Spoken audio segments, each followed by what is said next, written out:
Let's see, let's start. Hello, everybody. Sorry for the lag there. Okay, so podcast for March 1st. So as a review, when you guys had an exponent on an exponent, what you guys did for a shortcut is you went x squared and the 2 times the 7 to get x to the 14th. Okay, it meant x squared 7 times. Let's see, we got 4, 5, 6, 7 is what that meant. So, and not to do the whole thing, but that was x times x, and then x times x, and then x times x. So you'd end up with 14 x's. Okay, is what this meant. So when you look at this one, this means negative 6w times negative 6w times negative 6w. Well, how many negative 6's do you have? You have negative 6 to the third, because there are 3 of them, and you're multiplying. So negative 6 times negative 6 times negative 6 is negative 6 to the third. And you have w times w times w, so you have w to the third. Okay? Now, backing up, when you had an exponent on an exponent, you multiplied your exponents. Well, what are the exponents on this? They're both 1. So when you have an exponent on exponent and you multiplied your exponents, you do the same thing here. Negative 6, the exponent is a 1, times 3, w to the first, times 3. So you have negative 6, excuse me, I got the hiccups. Now delta math is going to want those typed out. So I'll launch the calculator and get that going in a second. So while that launches, let me go on to this next one. Okay. So what I got done saying just a minute ago is that it's same properties here. You multiply your exponents. The exponent on that, look, come on. Why did you have a problem here? Here we go. The exponent there's a 1. So you have negative 8, 1 times 3 times x to the 5 times 3. So you have negative 8 to the third times x to the 15th. And like I said, delta math is going to want those typed out. So let me go ahead and see if the calculator is ready. Yep. Okay. So negative 6 to the third, negative 6, and you look for this caret button, third, negative 216. So negative 216, w to the third is what they want. So then this one was negative 8. So negative 8 to the third is negative 512. Okay. Now, before we go on to the next screen, I want to show you guys something here. All right. Now, at first, it's not going to make a whole lot of sense. So I get that. So negative 8 raised to the third, enter. Okay, but what if I had it in parentheses? Negative 8, close the parenthesis, raise it to the third. It still means negative 512. Now, let me talk about that for a minute. Same thing as this one. Negative 8 to the third is negative 8 times negative 8 times negative 8.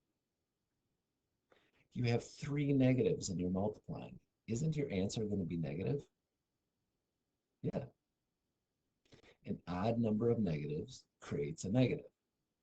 An even number of negatives should create a positive. Now I need to talk about this notation here. This, as I've written it, except for I'll clean that up a little bit for you so you can see it a little better. This is not equal to what's sitting there. If I were to write negative x, would you guys agree that's negative 1 times x? Okay, what about negative x to the fifth?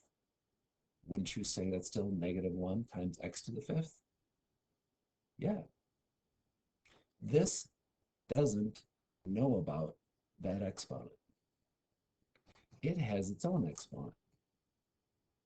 Okay, so this is negative 1 times 8 to the fourth. That's negative 1 times 8 times 8 times 8 times 8. It is not negative 8 times negative 8 times negative 8 times negative 8. This is actually in parentheses to the fourth. That is this. But this is this. There's a difference. Let's look at it on the calculator. I'm claiming this thing is negative, whereas this one is positive, because there are 4 negative 8s. So negative 8 raised to the fourth is negative 4,096. Whereas in parentheses to the fourth, it's positive 4,096. Okay, there's a difference between these. So why am I jabbering about all this? It's for this one right here. So, but let's hold off and do this one first. Okay, that exponent's a 1, so it's 4 to the 1 times 3 times t to the 5 times 3. So that's 4 to the third t to the 15th. Okay, let's try these two. Negative 5 squared, negative 25, versus negative 5 in parentheses squared. That's positive 25. Again, because this is saying negative 1 times 5 squared, so negative 1 times 25, which is negative 25. But this one is saying negative 5 times negative 5. Okay? Or if you want, negative 1 times 5 is this one. Okay? This is saying negative 5 times negative 5, which is positive 25.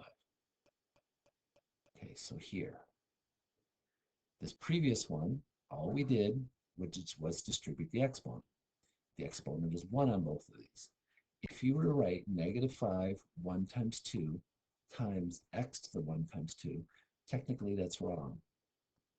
Because what is really happening here is negative 5x times negative 5x. Well, what's negative 5 times negative 5? 25x squared.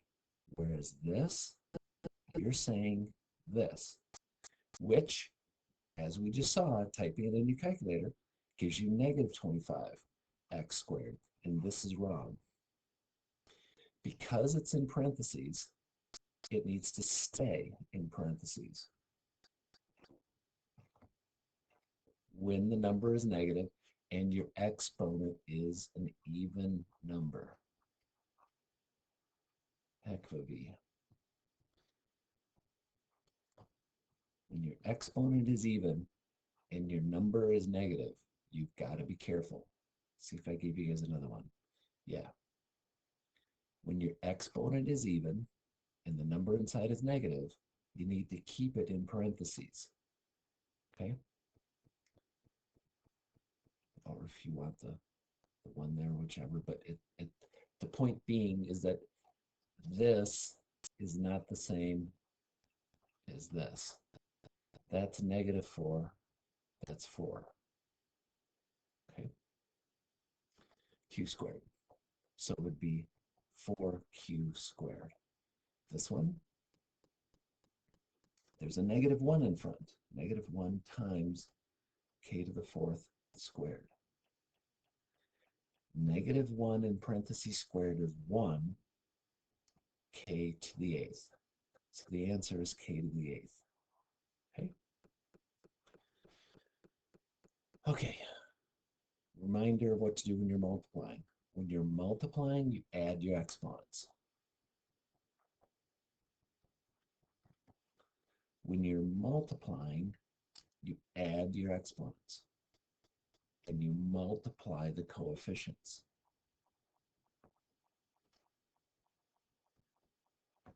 So negative 27 c to the, 7th. Come on. There we go. Okay? So just multiply your coefficients, but add your exponents when you're multiplying. multiplying, multiply the coefficients, add your exponents. S to the fifth looks like 5 to the fifth. S to the fifth. Multiply your coefficients, add your exponents. Multiply your coefficients, add your exponents. Remember, that's a 1. Okay, and that's the name of your assignment. Thank you for your time. Have a great one.